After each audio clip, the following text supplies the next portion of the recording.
Capítulo 1. La llegada de Clara. El viento azotaba los cipreses cuando Clara de los Ángeles llegó al convento de Santa Lucía del Silencio. La carreta chirriaba en cada piedra del camino, como si el sendero se resistiera a ser cruzado. Había llovido esa mañana, y la neblina aún abrazaba los muros de piedra musgosa. La joven novicia, con apenas 17 años, descendió con su maleta de madera en mano y los ojos llenos de devoción. O eso creía ella. El convento se alzaba como una fortaleza antigua, sin campanario visible, con techos inclinados y ventanales angostos.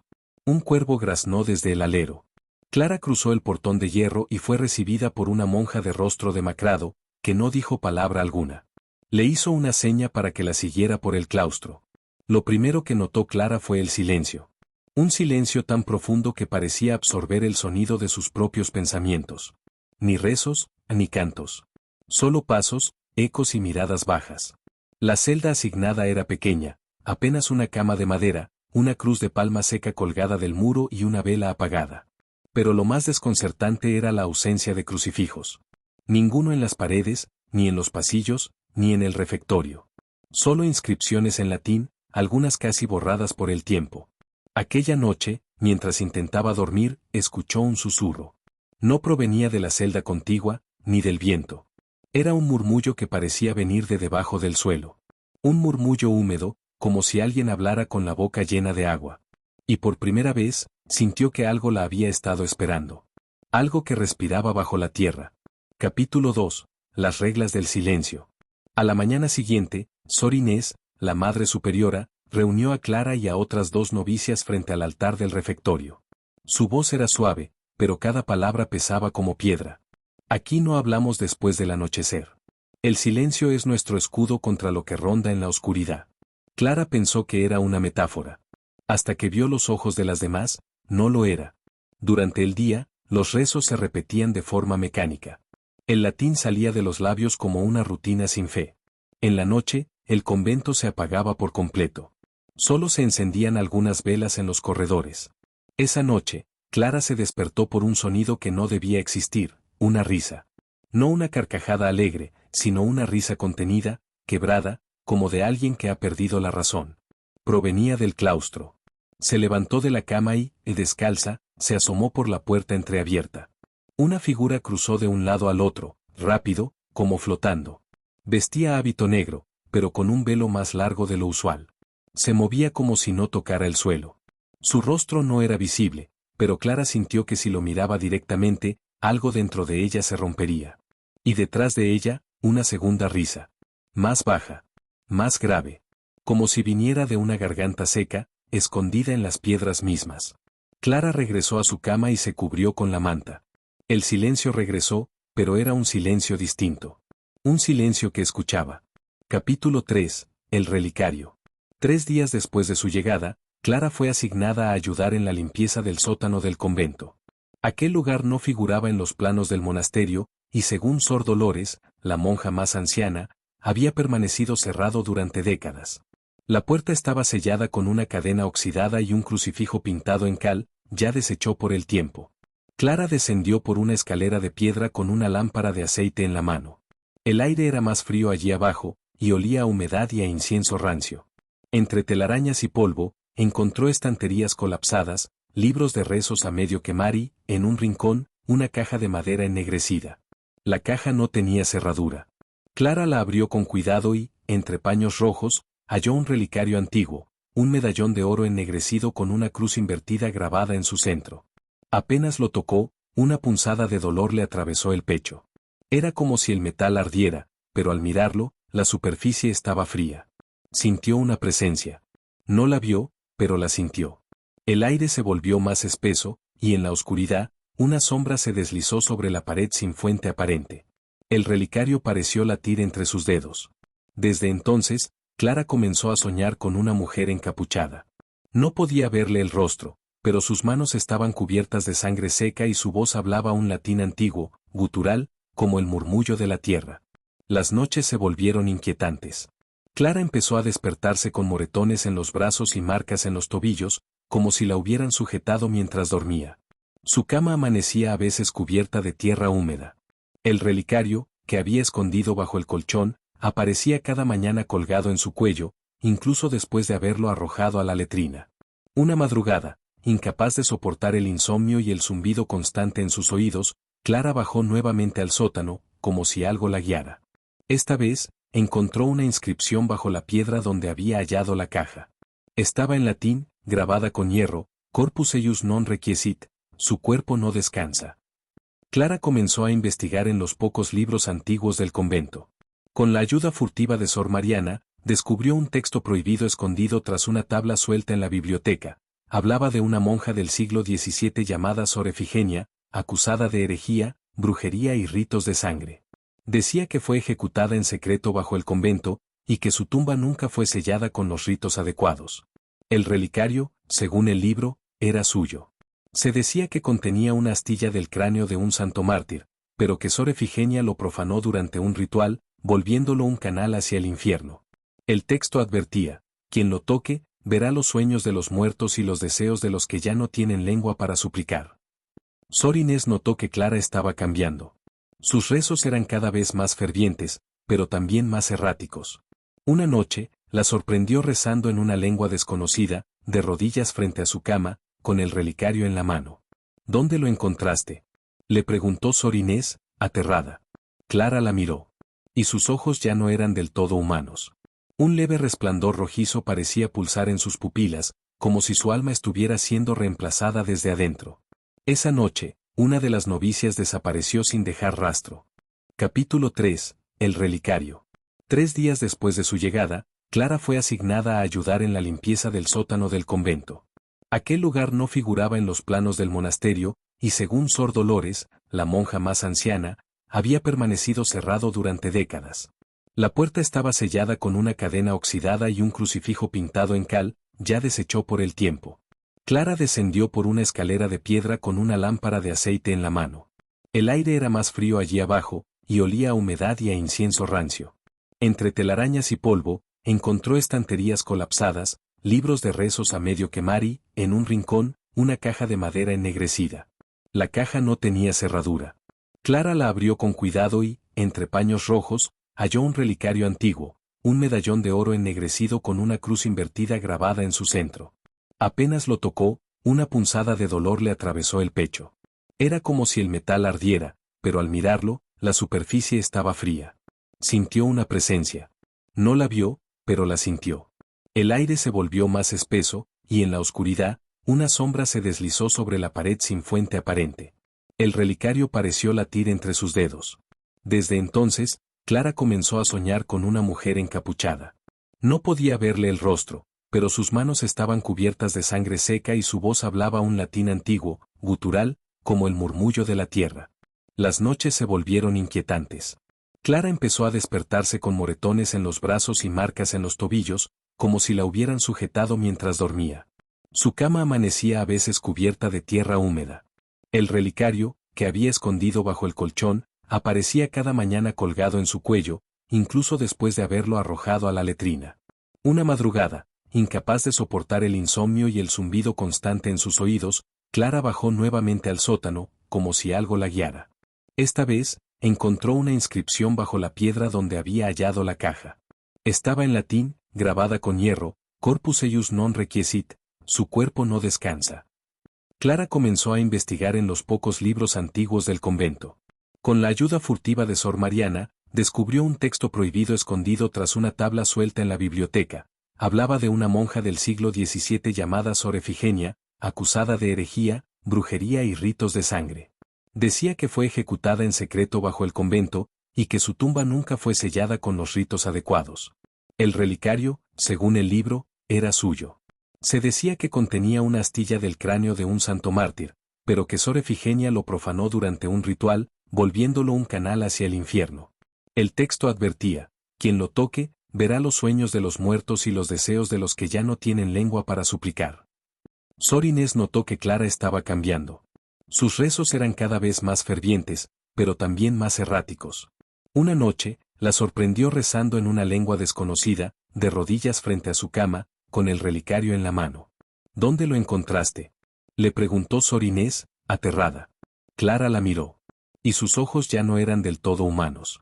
Un leve resplandor rojizo parecía pulsar en sus pupilas, como si su alma estuviera siendo reemplazada desde adentro. Esa noche, una de las novicias desapareció sin dejar rastro. Por la mañana, el relicario estaba sobre el altar de la capilla, a la vista de todas, abierto. Dentro, un pequeño mechón de cabello negro, húmedo, como recién cortado. Clara negó haberlo dejado allí, pero Sor Mariana la miró con miedo. Había soñado con la joven desaparecida, encerrada en una cripta oscura, implorando ayuda con los ojos arrancados. Desde entonces, el convento dejó de recibir luz en una de sus alas. Velas no encendían, lámparas se apagaban solas, y un hedor a carne vieja invadía las celdas más próximas al sótano. Clara se volvió taciturna. Empezó a escribir símbolos en las paredes con su propia sangre, repitiendo frases que no recordaba al despertar. El relicario parecía unir su voluntad a otra, más fuerte, más antigua. Sor Inés ordenó que lo encerraran en una urna de plomo, pero cada vez que lo sellaban, aparecía abierto por la mañana, con un nuevo elemento dentro: dientes, uñas, fragmentos de hueso. Y en las noches, el sonido de una campana, una que nadie recordaba haber colgado jamás, comenzaba a sonar bajo tierra, justo antes de que comenzaran los gritos. Capítulo 4. Los cánticos del subsuelo. La noche posterior a la última desaparición, las monjas del convento se reunieron en el comedor sin hablar. El ambiente era de inquietud silenciosa, como si cada una intentara no mirar a los ojos de las demás por temor a ver un reflejo de lo que se avecinaba. Sor Inés pidió una oración especial, pero las palabras parecían no tener peso. Una vela se apagó sola. Nadie se atrevió a encenderla de nuevo. Esa misma noche, Sor Mariana despertó abruptamente. Había oído algo, un murmullo. Bajó los pies de la cama y sintió el suelo helado, casi húmedo. El murmullo se transformó en cánticos. No eran rezos. Era una letanía inhumana, grave y profunda, como el retumbar de una garganta que nunca había conocido la luz del sol. Provenía del subsuelo. Se envolvió en su hábito y tomó una linterna.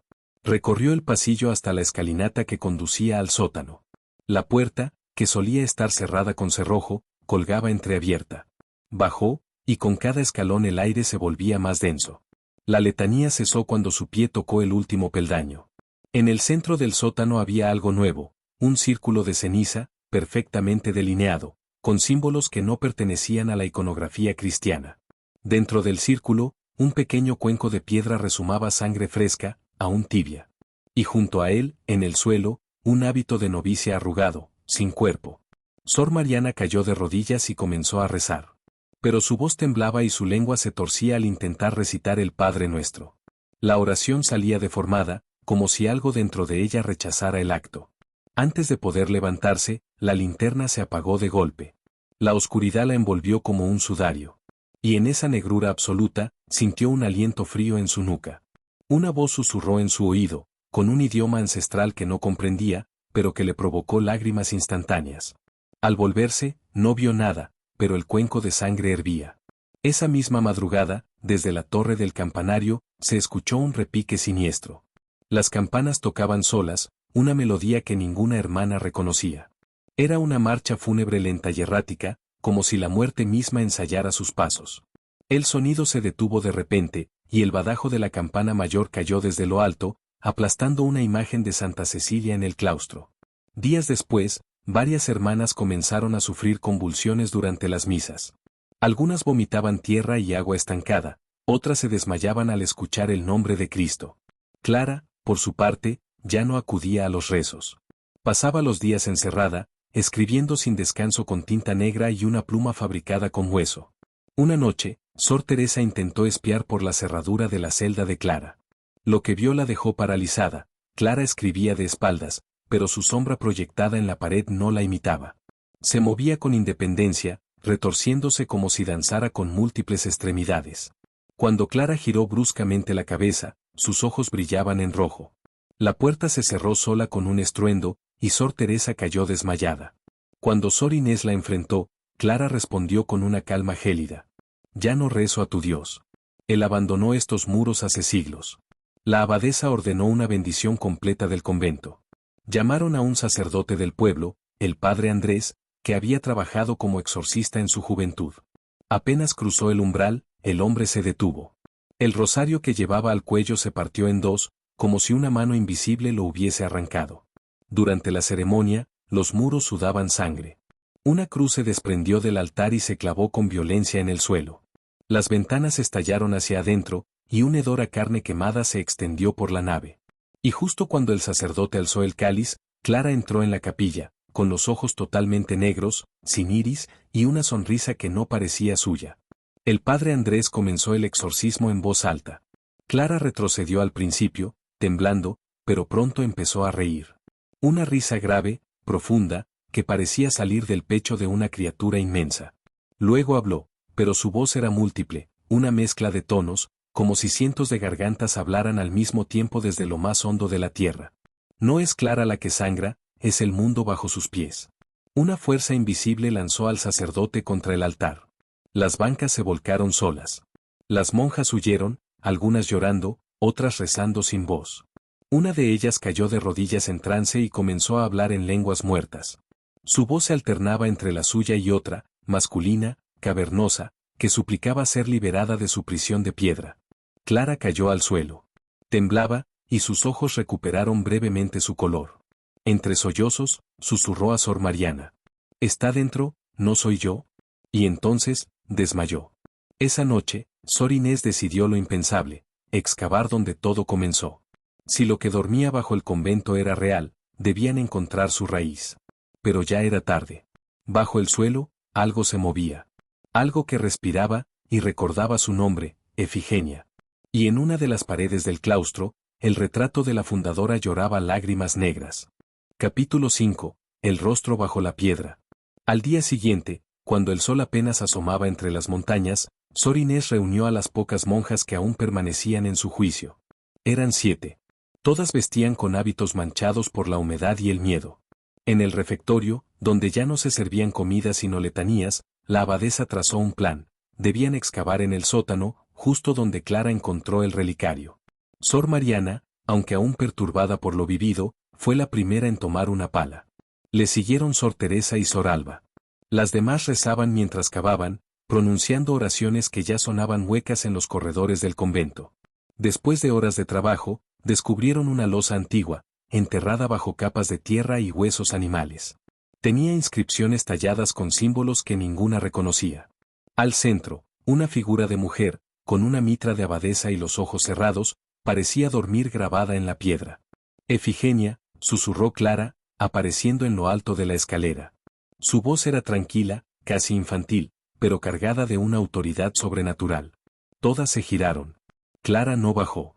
Solo los observaba, con una media sonrisa. Luego, sin decir más, desapareció en la oscuridad del pasillo. Sor Inés, aunque llena de dudas, mandó romper la losa. Al hacerlo, un aire pútrido y pesado emergió de la grieta. Bajo la piedra, había un pozo, profundo y oscuro. Desde el fondo se oía un goteo lento, casi rítmico. En las paredes internas del pozo, se distinguían grabados más antiguos aún, figuras de monjas decrépitas arrodilladas ante una cruz invertida. Sor Alba, imprudentemente, bajó una lámpara atada a una cuerda. La luz descendió varios metros, hasta iluminar algo imposible, un rostro. No era un cadáver. Era un rostro vivo, inmenso, desproporcionado, con piel grisácea y ojos abiertos que se movían lentamente, como si acabara de despertar. Un suspiro húmedo emergió del pozo y extinguió la llama. Gritos.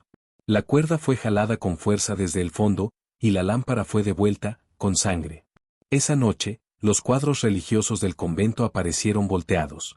La figura de Cristo colgaba boca abajo, y las reliquias de los santos estaban cubiertas por larvas. Las páginas de las Biblias se encontraban arrancadas y reordenadas con pasajes que no pertenecían al canon.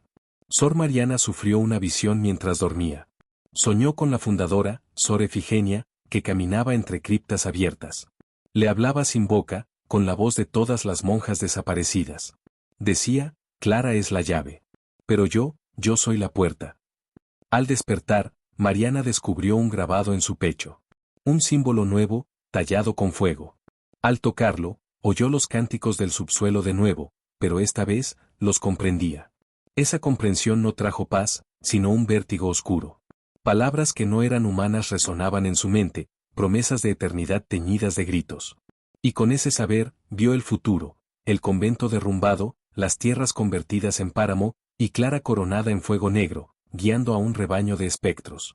Mientras tanto, Clara se encontraba en la capilla destruida, sentada en el altar. No lloraba. Sonreía mientras repetía en un idioma muerto: Adveniat Efigenia, fiat voluntas eius. Desde el pozo, bajo el convento, una garra comenzó a emerger. No era completamente física. Parecía tejida con sombra, vapor y sangre seca. Pero tocaba el mundo real, y cada toque convertía lo puro en blasfemia. Unas horas después, las paredes del convento comenzaron a sudar un líquido viscoso y rojo, como si la piedra misma sangrara. Las cruces comenzaron a invertirse solas. Las estatuas de los santos lloraban lágrimas negras, y sus rostros se distorsionaban. Sor Inés encerró a Clara en la antigua celda de castigo, reforzada con cadenas y sal exorcizada. Pero Clara solo reía en la oscuridad, y cuando hablaba, su voz no era la suya. Era la de múltiples gargantas, entonando letanías en un eco ancestral. Lo que han liberado no regresará a la piedra, decía. El velo se ha rasgado. Y ustedes son mi templo. La campana repicó una vez más, sin que nadie la tocara. Pero esta vez, cada golpe era como una sentencia. Y en el fondo del pozo, los ojos del rostro seguían abiertos. Ahora, no estaban solos.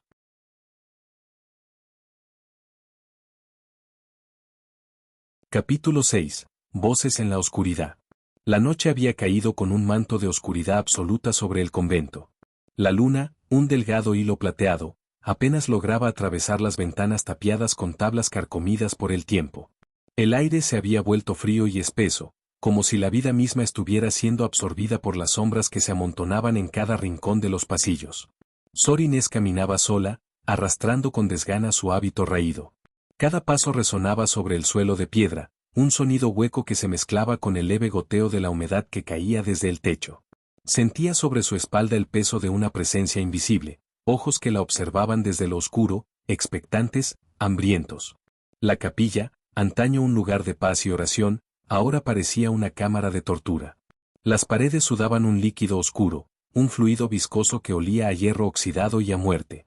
Las imágenes de santos parecían distorsionarse, sus rostros de mármol se retorcían en expresiones de horror, sus lágrimas negras se deslizaban lentamente por sus mejillas pétreas. Con pasos inseguros, Sor Inés se dirigió hacia la celda de castigo donde había encerrado a Clara. Las cadenas que sujetaban a la joven novicia vibraban débilmente, como si contuvieran la energía de un ser que luchaba por liberarse. Desde dentro, un cántico gutural se elevaba, fragmentado y antinatural, un murmullo que se entrelazaba con ecos de lenguas muertas y blasfemias olvidadas. Clara, llamó Sor Inés con voz temblorosa. ¿Quién eres realmente? ¿Qué has hecho con esta casa de Dios? Por respuesta, un silencio denso como el plomo, cargado de una tensión insoportable. De repente, la figura de Clara se alzó del suelo con una agilidad sobrenatural. Sus ojos, antes inocentes y claros, ahora ardían con un fuego negro y siniestro que parecía absorber la luz. No soy quien crees, dijo, y su voz no era solo una, sino muchas, un coro discordante que reverberaba en las paredes. Soy el eco de Efigenia, la llave y la puerta. He despertado después de siglos de letargo. El juicio ha comenzado, Sor Inés. Y tú serás la primera en conocerlo. Un viento helado se desató en el pasillo, apagando las velas y arrastrando hojas secas y polvo. Los susurros llenaron el aire, voces de antiguos pecadores, plegarias convertidas en lamentos, risas malévolas que parecían surgir de las mismas entrañas de la tierra. Sor Inés sintió como si su mente se fracturara bajo el peso de imágenes imposibles, hogueras, cenizas, libros quemados, y la sombra eterna que devoraba todo a su paso. Mientras tanto, en la cripta subterránea, Sor Mariana, Sor Teresa y Sor Alba se habían reunido junto al pozo abierto, incapaces de apartar la mirada del rostro grisáceo que aún los observaba desde las profundidades. La atmósfera estaba cargada de una energía tan densa que parecía apretarles el pecho, robándoles el aire y la cordura. Sor Mariana, con el símbolo de fuego grabado en su pecho palpitando como un corazón oscuro, comenzó a recitar un antiguo exorcismo encontrado en un manuscrito oculto en la biblioteca del convento. Su voz empezó temblorosa, casi ahogada por el terror, pero con cada palabra pronunciada, se fue llenando de una fuerza inesperada. Las sombras comenzaron a retorcerse en las paredes, tomando formas grotescas y deforme. Los ojos del rostro bajo la piedra seguían abiertos, fijos en ellas, como si absorbieran cada sílaba de la oración, cada aliento de resistencia. De repente, un grito desgarrador resonó desde la celda de Clara. La puerta se abrió con un estruendo brutal y un torbellino de viento helado barrió el corredor. Las velas que alguna vez habían iluminado la oscuridad se apagaron, dejando a todos sumidos en la penumbra más absoluta. Clara salió de la celda, su cuerpo irradiaba una energía oscura, una fuerza que no parecía humana. Sus ojos, ahora un abismo negro, recorrieron a cada una de las monjas con una mezcla de desprecio y triunfo. El velo entre los mundos se ha rasgado, susurró, la voz dividida en un coro que parecía venir de todas partes y de ninguna. Ustedes abrieron la puerta. Ahora, yo soy el templo y el verdugo. La batalla por el alma del convento estaba lejos de terminar. El eco de antiguas maldiciones y promesas de destrucción llenaban los pasillos, mientras la presencia oscura que habitaba en Clara extendía sus garras invisibles para reclamarlo todo. En la profundidad del pozo, los ojos del rostro inmenso seguían vigilando, no solo atentos, sino satisfechos. Su despertar era solo el comienzo. Capítulo 7. La sombra crece. La oscuridad en el convento había dejado de ser simplemente la ausencia de luz. Era una entidad en sí misma, una presencia que se filtraba en cada grieta, en cada sombra proyectada por las ruinas de aquel lugar condenado. El aire se había vuelto irrespirable, cargado de un hedor a humedad y podredumbre que anidaba en las entrañas mismas de la abadía. Sor Inés avanzaba por los pasillos, el peso del miedo comprimía su pecho hasta casi impedirle respirar. A cada paso, las paredes parecían estrecharse, susurrando secretos malditos en lenguas olvidadas. Las lámparas de aceite colgantes temblaban, lanzando sombras danzantes que parecían querer cobrar vida y envolverla en un abrazo helado. Junto a ella, Sor Teresa y Sor Alba sostenían a Sor Mariana, cuyo pecho ardía con el símbolo maldito, ahora como una herida abierta que pulsaba con una luz carmesí.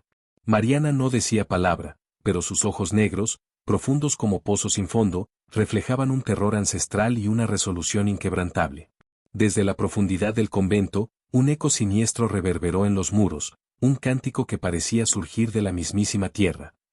Era la voz de Clara, o mejor dicho, lo que quedaba de ella, una amalgama de oscuridad y tormento, una presencia que había trascendido la carne y la razón. La voz se elevó, clara y aterradora, quebrando el silencio como un látigo afilado. Adveniat regnum meum. Un frío penetrante se extendió por el lugar, como si el tiempo mismo se hubiera detenido, y con él, toda esperanza. Las monjas, envueltas en su hábito raído, se miraron con una mezcla de pánico y determinación. Sabían que lo que antes era un refugio, ahora se había convertido en su prisión. Debemos descender, dijo Sor Mariana con voz firme, apoyándose en sus hermanas. La fuente de esta oscuridad está en el pozo. Allí donde el mundo y el infierno se rozan. Sor Inés asintió, tragando el nudo de terror en su garganta. Reunieron las pocas antorchas que quedaban y comenzaron a bajar las escaleras hacia la cripta, la boca abierta de la tierra que esperaba hambrienta. El aire abajo era aún más denso, casi tangible, y cada paso resonaba como un latido. Los muros estaban cubiertos de inscripciones arcanas, símbolos que parecían pulsar con una vida propia, grabados con una mezcla de sangre seca y hollín. Entre las grietas, pequeñas criaturas oscuras se movían, apenas perceptibles, ojos rojos que brillaban en la penumbra. Cuando llegaron al borde del pozo, el rostro inmenso y grisáceo los observaba, una masa informe que latía con la misma cadencia que sus corazones acelerados. El susurro de las aguas abajo parecía un canto de sirena, prometiendo liberación y destrucción. ¿Estamos preparados para enfrentarlo?, preguntó Sor Teresa, la voz quebrada por el miedo. No hay otra opción, respondió Sor Inés. Debemos cerrar la puerta o este lugar se perderá para siempre. Sor Mariana comenzó a recitar el exorcismo con renovada fuerza, cada palabra una daga clavada en la carne del mal. La energía en la cripta se volvió eléctrica, y las sombras parecían convulsionar, como si lucharan por no ser desterradas. Pero entonces, un grito ensordecedor emergió del pozo. Era Clara, o la entidad que había tomado su forma, que se alzaba desde las profundidades, con una garra hecha de sombras y fuego oscuro. Su rostro era un mosaico de dolor y furia, una blasfemia viviente que amenazaba con romper las barreras entre el mundo y la nada. El enfrentamiento estaba por comenzar. Y en ese instante, todas las monjas sintieron que el silencio, ese silencio eterno que las acechaba desde el principio, estaba a punto de envolverlas. Capítulo 8. La garra y el fuego. Las tres monjas se arrodillaron, sin palabras, contemplando a Clara, que ahora lloraba en silencio. Pero en lo profundo de los muros, muy lejos aún de la superficie, algo seguía despierto. Algo que había observado, aprendido y esperado. La calma que siguió fue frágil. Como una tela demasiado delgada para cubrir lo que aún palpitaba en las entrañas del convento. La noche cayó sobre la abadía, y con ella un frío inexplicable, como si las piedras mismas recordaran el fuego oscuro. Sor Inés ayudó a Clara a caminar hasta la capilla superior, donde improvisaron un pequeño altar. Allí encendieron las pocas velas que quedaban, intentando reconectar con el sagrado silencio. Pero Clara no hablaba. Su mirada vagaba constantemente hacia las paredes, como si escuchara algo más allá del oído humano. No ha terminado, dijo al fin, su voz ronca y casi irreconocible. Sor Alba tembló. ¿Qué viste? ¿Qué estaba más allá del pozo? Clara cerró los ojos, sus labios se movían sin emitir sonido. Cuando volvió a hablar, lo hizo con una cadencia antigua. Lo que Mariana liberó no fue solo a la madre fundadora. Era un receptáculo. Ella fue elegida. Como yo. Pero debajo, hay capas. Capas de nombres que no deben ser pronunciados. Lo que nos acecha es más antiguo que las escrituras. Sor Teresa, aún vendada del rostro por quemaduras, se incorporó con dificultad. ¿Entonces no está sellado? Sellamos una puerta, dijo Clara. Pero ese lugar, ese abismo, es una ciudad de puertas. El silencio volvió a caer. Afuera, la niebla descendía como un manto vivo. En la lejanía, se escuchó el tañido de una campana que ninguna de ellas había hecho sonar. Fue Sor Inés quien se levantó primero. Tomó el relicario, ahora reducido a un metal ennegrecido, y lo colocó en una urna de cristal. Lo que ocurra mañana, debemos estar preparadas. Nadie fuera del convento debe saber lo que sucedió esta noche. Si algo quedó allí abajo, vendrá por nosotras. Y si no viene, esperará a que otra escarbe los cimientos. Esa noche, ninguna durmió. Y cuando llegó el amanecer, los gallos no cantaron. El cielo tenía un tono rojizo, como si la sangre hubiera teñido las nubes. Y en el pozo sellado de la cripta, desde la profundidad, una garra volvió a rozar la piedra, con paciencia eterna. Capítulo 9. El eco de los condenados. Las campanas continuaron sonando durante 3 noches seguidas. A la misma hora, las 3 de la madrugada. Cada tañido era sordo, como si resonara desde el interior de una cripta sellada. Nadie se atrevía a subir al campanario. Sor Inés lo había mandado cerrar con clavos y cruces, pero los sonidos no cesaban. En el comedor, la comida empezó a pudrirse en cuestión de horas. Las flores en el altar amanecían marchitas cada mañana. Y en los espejos, aun cuando todas las monjas los habían cubierto con paños oscuros, aparecían formas que se movían como sombras líquidas bajo la superficie del vidrio. Sor Teresa, débil y marcada, fue la primera en escuchar los lamentos. Una noche, mientras rezaba sola en la biblioteca, sintió un escalofrío recorrerle la espalda. Volteó y encontró, grabado con uñas en el muro de piedra, un nombre que no recordaba haber aprendido jamás, Balax. Consultaron los libros antiguos. El nombre no aparecía ni en los textos prohibidos ni en los grimorios ocultos del priorato. Pero Clara, al leerlo en voz alta, cayó al suelo convulsionando. Es el primero, gritaba entre espasmos, el que fundó la prisión, el que talló las puertas. Sor Inés y Sor Alba la rodearon, rezando entre sollozos, hasta que Clara se tranquilizó. Cuando volvió en sí, dijo no recordar nada. Pero bajo su lengua encontraron un fragmento de hueso, con una inscripción que ningún idioma podía traducir. Esa misma noche, Sor Beatriz, una de las hermanas más jóvenes, que hasta entonces no había estado involucrada, desapareció sin dejar rastro. Su celda estaba intacta, pero en la pared de piedra se abrió una grieta minúscula, y de ella brotaba un leve vapor, con olor a sangre vieja y salmo podrido. A la mañana siguiente, Sor Clara se despertó caminando, con las manos cubiertas de tierra húmeda. Sus pies estaban descalzos y ensangrentados, como si hubiese recorrido los pasillos subterráneos del convento en un trance. En su puño cerrado, tenía un pequeño crucifijo invertido, construido con huesos de roedor.